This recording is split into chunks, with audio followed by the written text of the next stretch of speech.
I'm Jim McDonald, and I'm a professor of science education at Central Michigan University.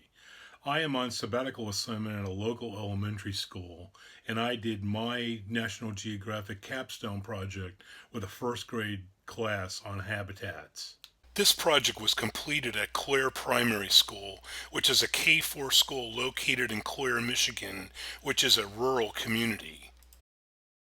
I worked with a first grade classroom with 27 students who were investigating local animal habitats on the schoolyard and making a global connection to other animal habitats like meerkats in Africa.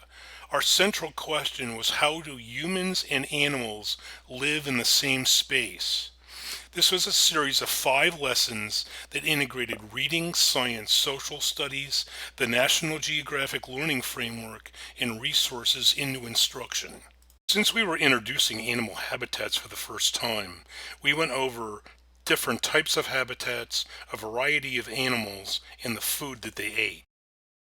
We began learning about the basics of habitats in order to set a global connection between the animals that lived in Clare and another habitat in Africa, meerkats.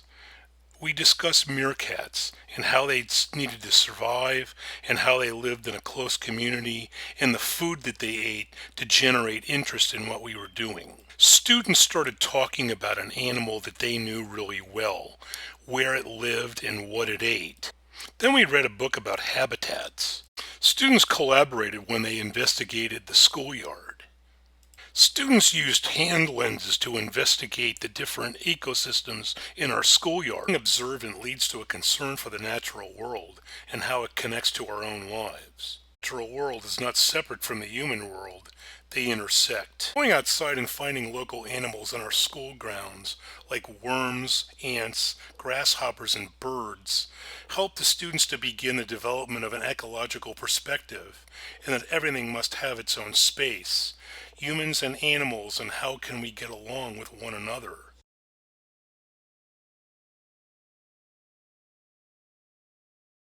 In beginning with the schoolyards, we became natural explorers in order to see what could be discovered. That is in our backyard, but what about the rest of the world on a global scale? Meerkats were an animal that the first graders were curious about, so we used 3 National Geographic learning resources to learn where meerkats lived, what they ate, and how they collaborated with one another for survival. Like scientists and explorers, we recorded our observations and drew pictures of what we saw. In order to further a global connection, we then read about endangered animals and how we can help. We learned about the global habitats that the top 10 endangered animals lived in. We used turn and talk and open discussion strategies to problem solve how humans can help animals, even ones that are far away. Each child then selected an animal to research, where it lived, what it ate, and what part of the world it was located in. Using technology and books from our library, each student undertook a personal research project. Using Google Maps and Google Earth, we learned something about other parts of the world. We did a sorting and classifying game with animal figurines to sort an animal to its correct habitat: polar, rainforest, grassland, ocean, and deciduous forest. This helped each student understand where their own animal was located.